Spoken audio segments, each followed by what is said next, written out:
เมื่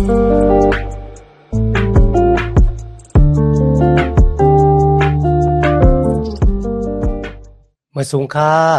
พี่น้องผู้ชมยินเสียงใต้ตีนนับย้ำกูเจ้ากูปา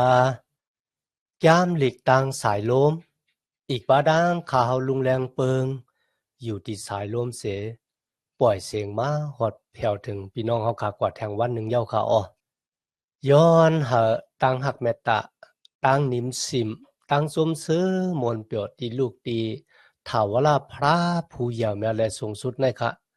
ตัวขอดแผ่วถึงณจุดอสักนาหอนาเฮินนาฬิการงานของเฮาขากว่าหังเผอหังมันสิกำค่ะพี่น้องค่ะในกำผ่าลงที่เฮาขาอะไรมาอยู่สู่แก็บกำหนึ่งเนี่ยเขาก็มีทั้งอันเคกันแข่งกันค่ะเนาะซึ่งจึงวันเมืองแล้วเป็นที่หนึ่งในกำผ่าเรากล้าลงได้ตั้งขึ้นอย่างมาสูงป้ายการเมืองป้ายการศึกป้ายมักมีเนี่ยก็มีทั้งอันเคแข่งกันค่ะนะหลายวันหลายเมืองก็ว่ากำผ่าเวยเนี่ยติดเจ้าเงินดอลลาร์เป็นตั้งอันแลกสูงตื้อกว่าได้มั้งเจ้าหรือเลยเจ้าเงินปอนด์สเตอร์ลิงนั้นก็เงินหยวนของเมืองเขนะครับเนาะพี่น้องเฮาขาลองได้เฮาขาเลยหันว่าโกนเฮาขาเนี่ยพะลาก็เขาเป็นก็ดีหลีเสเปิ้นแก่เสเปิ้นแขนเสเปิ้นค่ะเนาะอันนั้นเป็นตังโลดีอยู่นะใจโกนเฮาค่ะในสายตาโกนค่ะนะเฮาขาอาจจะเป็นซึ่งจึงวันเมืองตีขึ้นใหญ่ขึ้นกับขึ้นปานกูผ่ายนะคะแหละกุยกันนะวันเมื่อนะคะมือมาอ่านนะสมัยแก้มลิกพระเป็นเจ้าจำโลมาคานเก่าแต่จะดีข้อที่25ต่อว่าถึงคาน10ข้อที่1ถึง10ค่ะนะโลมาคานเก่าแต่จะดีข้อ25ต่อว่าถึงคาน10ข้อที่1ถึง10เนี่ยเฮาคาไหลอ่านว่านักสายตาพระเป็นเจ้าโกนกูโก้ค่ะกูซื่อกูจัดกูกับกูปานเนี่ยมีกายขันลงที่เพียงเป็นกันมันบอกว่ามีคนก็ละมีคนชื่อจัดเจ้าคือละลีเจคนชื่อจัดเจ้าคือละนักสายตาพระเป็นเจ้าเพียงเป็นกันกูก็ในเขามันเพียงเป็นกันจึงค่ะละเพราะนั่นจึงณวันเมื่อนี้เขาก็ได้สืบเห็นกว่าซ้อมกันพี่น้องค่ะคนมิวจูคนมิวอิสราเนี่ยเขายามมีตั้งทางเถิมนั่นชื่อจัดเจ้าคือของดูเจ้าเก่าเป็นก็ที่เหย่อเมียดหรือเสก้นกูเจ้าคือในกำบาโลกาลงเนี่ยก็เปิดสังก็เปิดว่าเขาเนี่ยเป็นก็ที่พระเป็นเจ้าบุญสร้างเป็นภาคกลางเฮาและหลินเมืองเนี่ยเลิกเก็บเอาก้นชื่อจัดเจ้าคือในมาลีอ้ามน่ะนะครับก้นดังกำบาโลกามี4-5เหงเจ้าคือภาษาความลาก้อยกับพระเป็นเจ้าผู้ผ่านสร้างเครื่องเปิงกามีซ้ำเลิกเก็บเอาชื่อจัดเจ้าคือมิวอิเซลามาก็เพื่อไหนครับเขามีทั้งทางใหญ่ในตัวเจ้าเก่าทางใหญ่ก็เหมือนกับทางพิษปากันนะทางใหญ่ในตัวเจ้าเก่าว่าตัวเจ้าเก่าลีเซเปิลตัวเจ้าเก่าเป็นก้นซื้อต่อก็เปิดตั้งอันเกิดมาเป็นก้นมิวอิเซล่าลีอามนะพวกคนก็เลยเกิดมาเป็นก้นมิวอิเซล่าในก้นนั้นเป็นก้นซื้อต่อก้นนั้นวายเสียตายกว่าเอาตีเลยมืออยู่จอมพระเป็นเจ้าน้ำมึงกระดิ่งช้ำซาก้นนั้นเต็มมีวันตกอะไรพี่น้องค่ะที่ในสลับพอลุลัดนี้เขาที่เป็นก้นมิวจูค่ะนะสู่ทางพิษทางเปิงในตัวเจ้าเก่าสู่ทางอย่างในตัวเจ้าเก่าจังยาว่าในคณะมือกูบอกเนี่ยพระเป็นเจ้าเจ้าอักขว้างอาเยมันเจ้าปุ่นดาเดเลือกเก็บเอาพลายก็ไล่จื่อจัดเจ้าคือเหลือก็ไล่กุยกันในวันเมื่อในพระเป็นเจ้าปันอักขว้างอาเยเจ้าว่าเจ้าอาณาดันโคเจ้าอักขว้างอาเยตัวเจ้าเก่าเลือกเก็บมันเจ้าเมื่อเหลียวในปันอักขว้างอาเยให้ก้นกูก็กูเจ้าคือแต่ตัดสินใจมาหับเอาตั้งอันเป็นก้นซื้อต่อตั้งอันตีไรหับเอาตั้งเกี่ยวก็เป็นเรื่องในการตัดสินใจเลือกบอกเนี่ยมันเป็นของก้นเนี่ยครับนะเมื่อกูบอกพระเป็นเจ้าเลือกก้นมิวอิศิลาเจอเนี่ยสุยาทางพิษนะครับวันที่บนมาเอาขาลาถึงก้นมิวอิศิลาเขาหันว่าเขาไม่ตั้งแปลกเปิงกันตั้งก้นกูเจ้าคือในกัมพาโลกาในอันที่หนึ่งพระเป็นเจ้าหับขามเอาเขามาเป็นลูกล่างของมันเจ้าอันที่สองเขาเลยหันตั้งเหยื่อเมียดอันมิติสุดติเตอของพระเป็นเจ้า นะซุ่มถึงเงินคำเลยนะจ้องปิกหมันที่พระเป็นเจ้าเปียนเนี่ยเขาลองที่3นั่นก็พระเป็นเจ้าเฮ็ดกติสัจจะมาดังปู่หมอนของเขาอับราฮัมดาวิดว่าเจ้าเกศชอดได้มาเกิดนะชื่อเจ้าคือของเขาอันที่4พระเป็นเจ้าปันปิญญาตรา18ที่เขา100ซีน่ะมาดังโมเสสเขาเนาะอันที่5นั่นก็เป็นพระเป็นเจ้าปันอักขว้างให้เขาเนี่ยเป็นโกนหัดเจ้าพระเป็นเจ้าเป็นอาณาจักรปลอเฮกหลงโกนที่อยู่วงกลางดังโกนดังพระอันที่6เขาเป็นก็ที่หาบขามเอากติสัจจะที่จับแสงกันดังแลนดินคานาอันอันที่7ค่ะเขามีปู่มอนที่พระเป็นเจ้าเลือกเก็บเอาไว้อับราฮัมอิสากยาโคบอันที่8นั่นก็เป็นเจ้าเยซูคริสต์เจ้าเมสสิยาที่ได้เกิดมาณจื้อตาเจ้าคือเขาปุณดาได้เก็บชอดเอากุนโลกาทั้งหลายสละปอลูลาดว่าปัวว่าสู่ทางว่าตั้งอันเฮามีอักขว้างไอเยที่พระเป็นเจ้าเลือกเก็บเอาเฮามาตั้งเสียงเนี่ยก็เพราะฉะนั้นเฮาตับโหลดตอนหาเอาเจ้าเยซูคริสต์มาเป็นเจ้าเกศชอดของเฮาก็เป็นคนซื้อต่อยาวเฮามีกติสัจจะเฮามีปิญญาตละเฮามีเครื่องปลูกซอก็เพราะฉะนั้นน่ะเฮาตับโหลหาเอาเจ้าเยซูคริสต์ยาวเนี่ยเฮาเป็นคนซื้อต่อยาวเนี่ยที่ไหนค่ะสละปอลูลาดว่าอันว่าจะเป็นคนมิวอิสราคนต่างเจ้าคือนะเฮาใครลาดในสูว่าเนื้อสายตาพระเป็นเจ้านั่นนะคนที่เป็นคนสื่อต่อเลยดังกำจังปิญญาตรามเลยไรนะครับเป็นซึ่งก็ตื้นเลยเขาขาสืบตัวโลมาคานเก่าขอเช่าหาเช่าหกก่อนตั้งกันนะเหมือนหนังเสียโฮเสเนี่ยเป็นปลอแพทย์โฮเซียกันนะเมื่อหนังเสียโฮเสฮอไว้เลยว่าเจ้าพระลาดว่าก้นจื้ออันใจก้นเก่านั่นเก่าตักห้องเอาเขาว่าก้นเก่าว่าไหนแหละก้นจื้ออันเก่ายำหักนั่นเก่าตักห้องว่าก็อันเก่าหักเอ้ยว่าไหนอ้อกะติอันไลลาดลองเขาว่าอันใจก้นเก่าว่าไหนนั่นจึงตีนันกำเหลียวพระเป็นเจ้าตักห้องเขาว่าลูกพระเป็นเจ้าอันอาชักลิบอยู่ว่าหนังไหนขอไว้หนังไหนอ๋อสลาปอลูกคัดสาอุนดาได้ซับแรงสร้างล่างนี่กนมิวอิซีลาเขาทั้งหลายที่จับแสงอันดังลองตั้งอันพระเป็นเจ้าติดเลือกเอาคนต่างเจ้าคือเนี่ยมาเป็นคนซื้อต่อมาหาเอาตั้งเกศชอดลุยตั้งอยู่มาตำเจในจุยสุคริตคนต่างเจ้าคือหูจักพระเป็นเจ้าเหมือนเจ้าหนังกนมิวอิซีลาหูจักก็เปิดเขายามอยู่จอมพระเป็นเจ้ามาในเถินแรงก็40 ปีว่าให้เสียนั่นก็1 เหง5 ปากปีเพราะวันนับแต่เจ้าโมเสสมาถึงวันนั้นก็3 เหงปีปลายเอากันนะกุยกะข้าวตั้ง3 เหงปีปลายเนี่ยกำย่างซ้อมหนังปิ้งหยับตะลาไลกูคอไลกูกำนั่นเนี่ยมีคนก็เราเฮ็ดเลยก็เพราะฉะนั้นตั้งอันเตอิงปึงศาสนาแล้วก็เตเป็นคนสื่อต่อมันเป็นอะไรหรือไร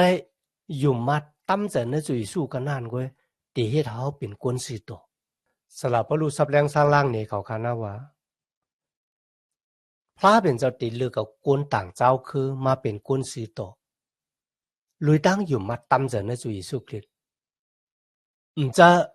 เป็นคนสื่อต่อลุยตั้งอันกำจ้างซ้อมหนังปิ้งหยับตราพระเป็นเจ้าในข้อที่25-26เนี่ยครับพระเป็นเจ้าห้าเอาคนต่างเจ้าคือค่ะนะขางแข็งยางไตมันกูเจ้าคือเลยค่ะนะเขามาเป็นโกนของมันเจ้าในข้อที่27-29ครับอันว่าโกนอิสราเอลมีนำเสตาก็โกยกะโกนที่เลยครับตั้งเจกช็อตนั่นแต่มีกำในข้อที่30-33ครับลองดังที่โกนมิวอิสราเอลเป็นโกนสื่อต่อนั่นนะก็แปลว่าเขาเทียนแบบตั้งอยู่มัดในจุยสุคริตกันนะนั่นก็เป็นตั้งอันพระเป็นเจ้าลึกเก็บเอาเขาคันนะเฮ็ดกติสัจจะจอมเขา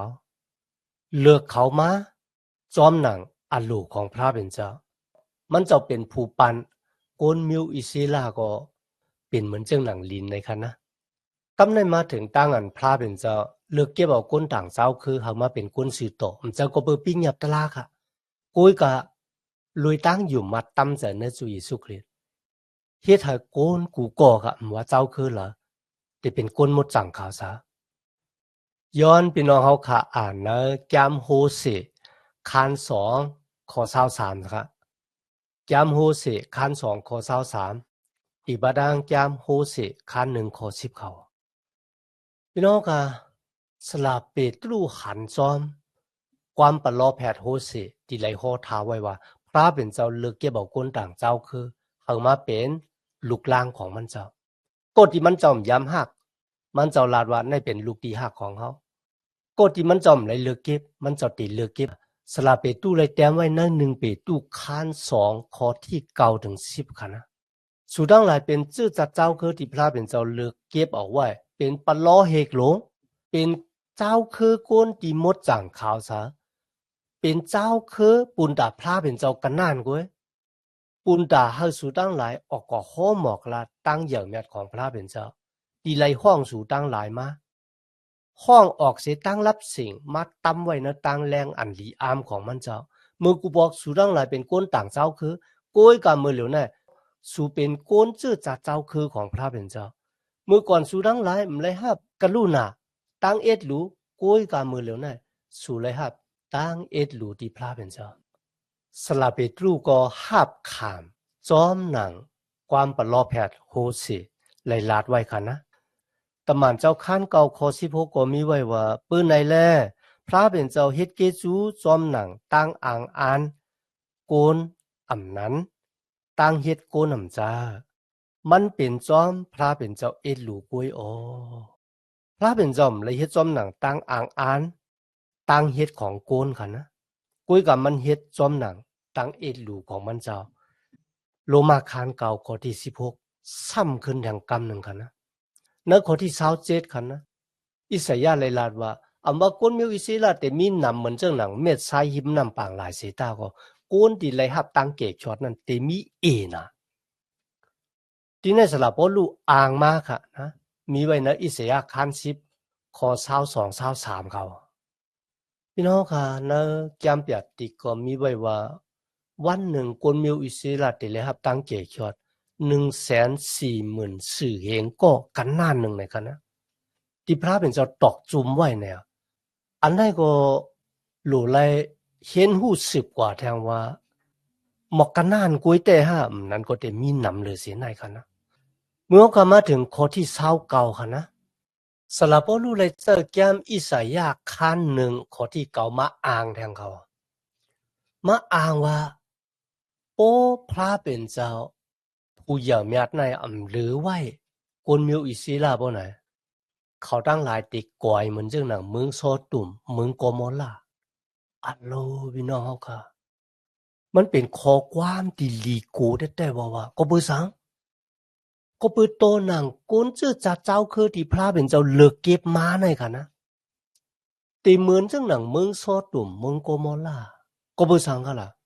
เมืองโซตุ่มเมืองโกโมลาเนี่ยเมือกเลืองยาก็ตึกโตกันดังพระเป็นเจ้าที่ไหนค่ะสลาบลูเอาแก้มอิสยาห์มาฟังสติปันสติว่าโป้ว่าพระเป็นเจ้าอัมมาจอยแถมค่ะนะอันจะรวยกะลูนาของพระเป็นเจ้าบนไหนจังก้นมิวอิสราเนี่ย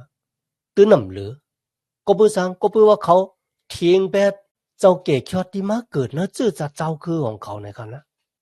ในข้อที่30ก็บ่เป็นเรื่องหนังนั้นบ่ไหนจัง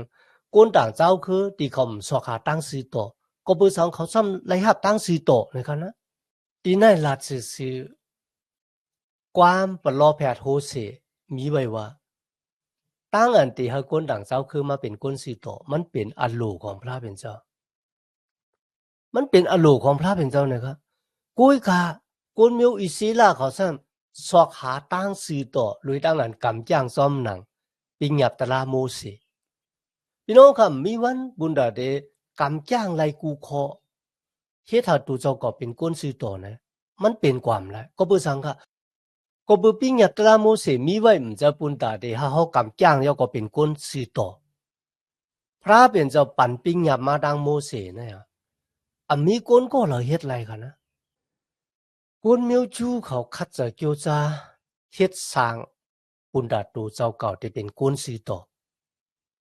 มาดังปิญญาตราของโมเสกุ้ยกะเขาเฮ็ดจอมไรครับ ในโยหันคาน6ข้อ37ค่ะนะพระเยซูลาดไว้ว่าก็ที่มาหาเฮาก็ที่มาจูเฮาเนี่ยเฮาได้บ่แปดเขาตั้งอันที่เป็นคนสื่อต่อนั่นน่ะมันหลมาตั้งพระเยซูคริสต์กวยพี่น้องค่ะก็เปิดสังคนมิวอิสราเขาซ้ำยุ่มเจนจาด้วยค่ะนะคนเนี่ยเป็นคนมีวัวแปดสองเจ้าค่ะเมื่อคนมีวัวแปดหนังกันสอนกันเขายุ่มค่ะกุยกับพระเป็นเจ้าผู้มดจังเขาสามารถสอนเขาเนี่ยเขายุ่มในข้อที่32ค่ะนะก็เปิดสังเขาตั้งหลายซ้ำอ่ำไรเป็นคนสื่อต่อค่ะล่ะเพราะในจึงก็เปิดว่าเขาสวขาตั้งสื่อต่อเลยตั้งกำจ้างแล้วข้อที่33ค่ะจอมหนังที่มีแต่หมายไว้ในสมัยแก้มลีว่าโดยรู้นะครับเขาเลยตำหมักหินห่วยหนึ่งไว้ในซีอุ่นตีเฮ็ดให้โกนขี้ลึดหินก้อนนั่นน่ะตีเฮ็ดให้โกนล่มกุ้ยกะก็ตีอยู่มัดตำใจน้ำมันเจ้าเต็มเลยหับคำตั้งอันดีอกดีอายหมักหินนั่นน่ะมันเยื้องถึงเจ้าเยซูคริสต์ค่ะนะเจ้าคนมิวอิสราเขาขี้ลึดยะจอมหนังในแกมอิสยาห์คาน8ข้อ14อีกบาดังคาน28ข้อ16ครับเสาลักว่ามือของเจ้าเยซูเนี่ยคนมิวจูเขาขี้ลึดค่ะนะคนมิวกรีกก็ซ้ำว่าเป็นตั้งเงือง่าเขากุ้ยก็อำว่าจะเป็นคนมิวจูก็ย่อคนมิวกรีกก็ย่อเพราะว่าเขาหันเสาลักว่ามือนั่นน่ะเป็นอาณาตันโคเลยเป็นปิ่งหยาของพระเป็นเจ้าบ่ไหนจังคนที่ตัวหันถึงจังไหนเป็นก็ที่ได้รับตั้งเกกชอดเขาเป็นคนสื่อต่อในเขาเขาพี่น้องเขาหันตั้งสื่อต่อลุยตั้งกำตั้งจ้างซ้อมหนังปิงยับตะลาและตั้งสื่อต่อลุยตั้งอยู่มัดในจุยสู้ค่ะนะตั้งสื่อต่อซ้อมหนังปิงยับตะลาค่ะนะหลู่ไล่กำไล่จ้างไล่กูเคาะคิดคอเลียวก็ไม่ไรค่ะกุ้ยก็ตั้งอันเป็นก้นสื่อต่อลุยตั้งอยู่มัดตั้มแต่ในจุยสู้ยุ่มยามไว้ค่ะนะเขาก็เป็นก้นสื่อต่อเจ้ามันจะลุยตั้งอันกำจ้างซ้อมหนังปิงยับตะลาไล่กูเคาะตั้งสื่อต่อตั้งอันกำจ้างซ้อมหนังปิงยับตะลานั่นน่ะหลู่ไล่กำจ้างลุยเอ็นแห้งของตัวเจ้าเก่ากุ้ยก็ตั้งสื่อต่อตีไล่มาลุยตั้งอยู่มัดในจุยสู้ซ้ำหับข่าวลุยซบยุ่มลุยจ่ายกันนานไว้ค่ะนะตั้งอันที่เป็นก้นสื่อต่อลุยปิงยับตะลามันเป็นรองตั้งหยาบผืดคานใจแต่ก้นเฮ็ดอะไรค่ะกุ้ยกะตั้งสื่อต่อลุยตั้งอยู่มัดตั้มเจในจุยสู้ก้นกูก็ตีมีซบตีมีเจอเนี่ยหับขามไรห้างผางมันฮะมันนำหยาบในค่ะแหละที่เป็นตั้งสื่อต่อที่พระเป็นเจ้าเมเฮียนไว้ปุนดาโกนตั้งกำผ่าโลกาหลงนะกุ้ยกะก้นมิวอิสลามบ่องจ้ากับแนวคำมาถึงคานที่10ค่ะนะโลมาคาน10ข้อ1ข้อที่1นั้นมีไว้ว่าตั้งหลู่ของสลาปอลูนั่นก็เป็นคาโกนมิวจูมาหาเอาตั้งเกกยอดข้อที่2ถึง3กนมิวจูเขามีตั้งคัดจะกวยกะเขามีสติปัญญาคัดจะบุญดาที่เป็นคนสื่อต่อกวยกะเขามีสติปัญญาข้อที่4ค่ะเจ้าเยซูคริสต์เป็นที่สุดที่ก่อยของปิญญาตราโมเสกูสำกูเปิงออกมาได้เป็นเครื่องปลูกจอตั้งอันเฮ็ดวัดกูกวายจี้มาที่เจ้าเยซูคริสต์เจ้าเยซูคริสต์เป็นที่สุดที่ก่อยของปิญญาตราค่ะข้อที่5ถึง8ซ้ำเป็นตั้งอันแตกหนึ่งตั้ง4ต่อลุยปิญญาตราและลุยตั้งอยู่มัดตำเสนในสุยซูข้อที่9ถึง10เส้นตั้งตลาดังเกกชอดอยู่มัดลุยหูเจอและหาบตุงเอาลุยซบอันนั้นเป็นตั้งเกกชอดที่พระเป็นเจ้าเมเฮียนไว้ปุนตาเฮาขาดในเขาตั้งอันเป็นก้นสื่อต่อในจุยสุคริสเนี่ยมีตั้งแปลกเปิงกันตั้งอันเป็นก้นสื่อต่อลุยตั้งกำตั้งจ้างซ้อมหนังปิญญาตราโมเสกันนะที่ในสลาปอลูซับแรงช่างล่างนี่ก้นมิวอิสราว่าพระเป็นเจ้าเมเฮียนตั้งสื่อต่อปุนตาก้นมิวจูและก้นต่างเจ้าคือเหมือนกันครับก้นเจ้าคือเหรอมีตั้งอันแปลกเปิงกันก็เปิดสังก็เปิดว่าสภาวะภายแต้มที่อยู่ในตัวก้นเฮาคำเหมือนกันนะยะพี่น้องค่ะเลยหันตั้งเหยื่อแมทของพระเป็นเจ้าในรองในแต่ๆค่ะนะสลาปอลูเขาซับแรงนี่ก้นมิวอิสราให้เขาป่องซะ เจ้าว่าเมื่อกูบอกพระเป็นเจ้าเจ้าอักขวางอายีของดูเจ้าเก่าเขาเลือกเก็บเอาก้นชื่อตาเจ้าคือแล้วก็มันเจ้าก็เลือกเก็บเอาคุยกันในวันเหมือนไหนนะตั้งกันเขาจะเป็นก้นมดจังของพระเป็นเจ้าก้นสีต่อของพระเป็นเจ้าเนี่ยจะพระเป็นเจ้าเจ้าอักขวางอายีเลือกเก็บเอาคุยกับเขาหรือเป็นก้ดีเจ้าอักขวางอายีเลือกเก็บตัดสินใจเอาพวกเขาอยู่มาตั้มเจนจุยสุคริตเขาจะเป็นก้นสีต่อเนี่ยสลับพอลูกคัดเจอสับแรงสังลางในหลวงในเขาในข้อที่หนึ่งครับพี่น้องทั้งหลายขามีตั้งโลย้อนสู่ที่พระเป็นเจ้าปุณตากนมิวอิเซลาหาเขาเลยมาหาเอาตั้งเกจอดอันนั้นเป็นตั้งโลที่ลำลองที่สุดกันนะที่สลับพอลูมีต่อกนมิวอิเซลาหาเขามาหาเอาตั้งเกจอดคุกจะไล่ยามลูกกาคาน19ข้อ43ถึง44กันนะลูกกาคาน19ข้อ43ถึง44ครับวันนั้นน่ะก่อนตั้งที่เจ้าเยซูได้เข้ากับเวียงเยรูซาเล็มมันจะอยู่เหนือ100กว่ามุงด้วยกว่ากันนะวันหนึ่งนะครับอักขิงมันเตมาถึงมือยานสู่ของสูเนี่ยเตมาล้อมหอบสูขังสูไว้กูปากูภายและเตเฮ็ดให้สูล่มลงเหนือลิ้นอีกปาดังลูกสูดังหลายและเต็มปล่อยให้หมักหินที่มันซ่อนกันเตงกันอยู่เนี่ยหรือไว้ก็เปิดสุ่มหูอักขิงข้าวยามที่พระเป็นเจ้ามาเจอสูอันนี้เป็นความลาดเจ้าเยซูเขานะว่าคนมิวอิสราเอลเขาเนี่ยเขาหูจักอักขิงข้าวยามที่พระเป็นเจ้ามาจูเขา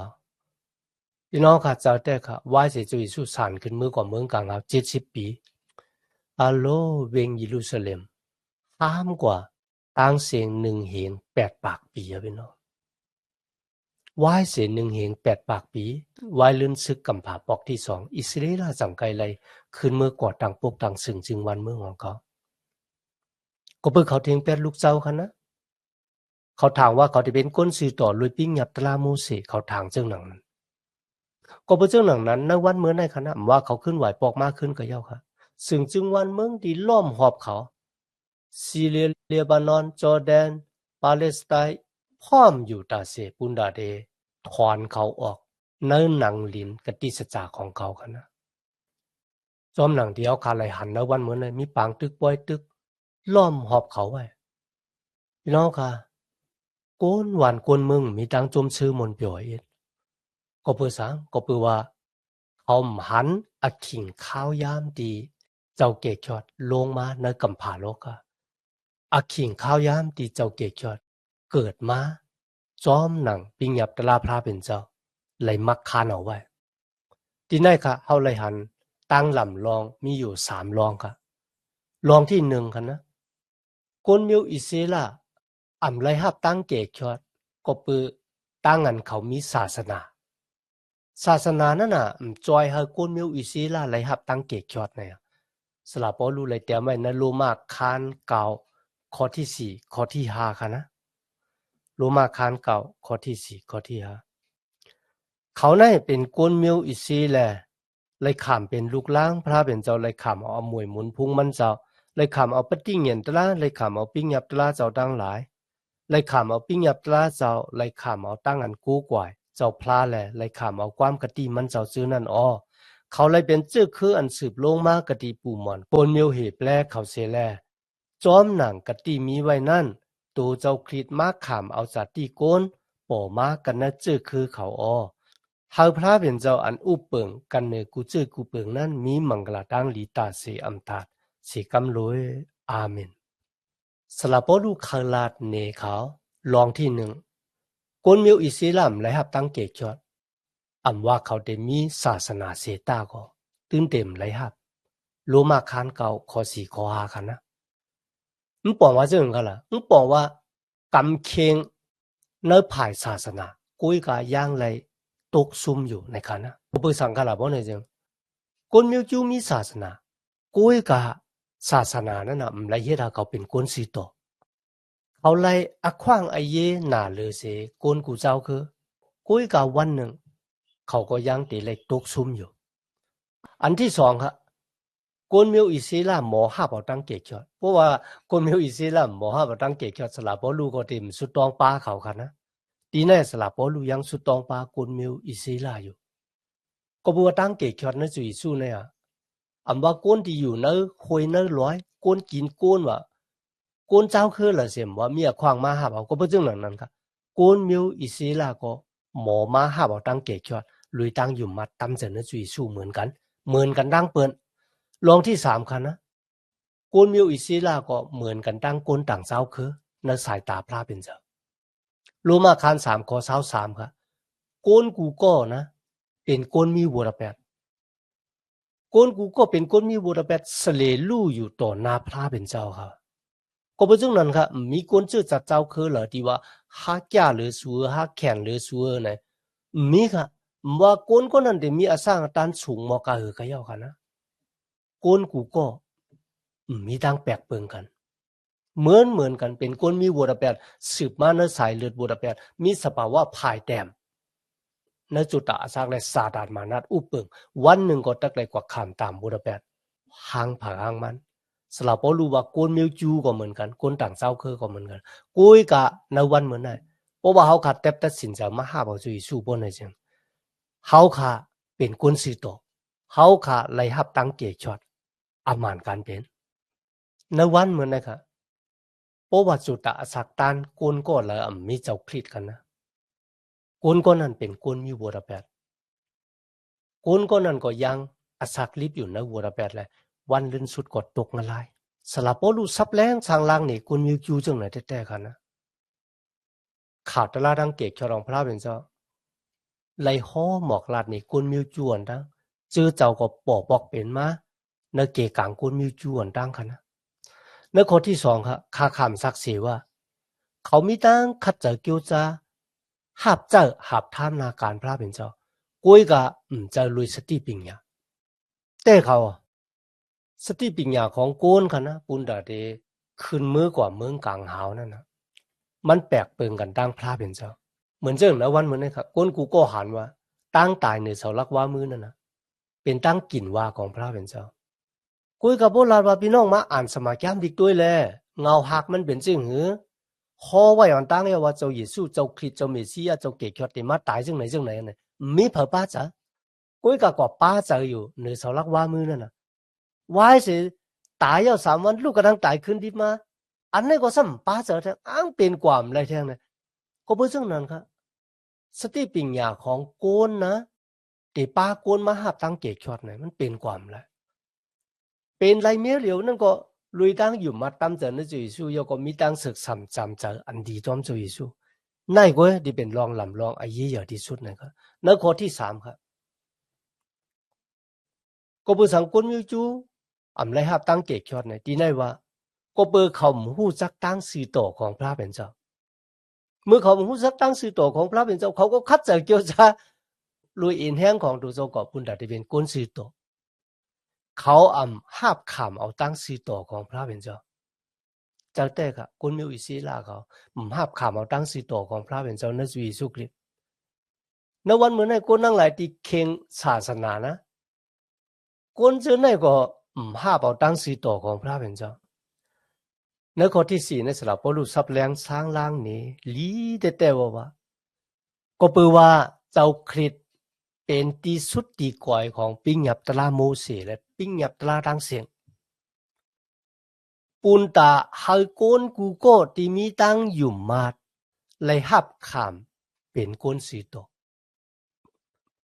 ปุนตาโกนกูก็ที่มีตั้งอยู่มาดเลยขามเป็นโกนสีโตค่ะก็บ่จุยสู้เป็นที่สุดที่ก่อยแต่ค่ะนะ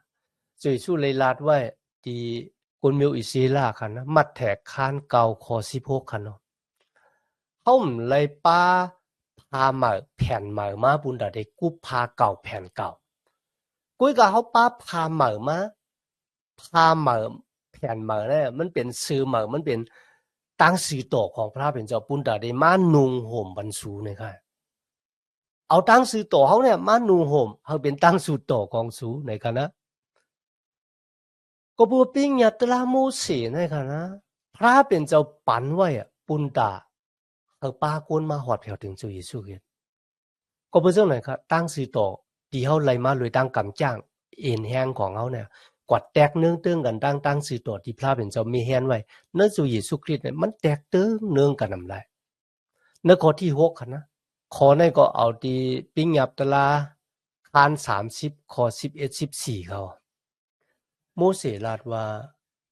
ตั้งอันที่เป็นก้นสื่อต่อในค่ะนะอย่าไปว่นเนอะเจ้าว่าข้าได้ขึ้นมือกับมึงกังเฮาแล้วก็ผิดปางสู่เยซูลงมาปุนตาที่เลยเป็นก้นสื่อต่อนั้นก็ติลงกว่าที่เลือกแล้วก็ปางสู่เยซูมาเนี่ย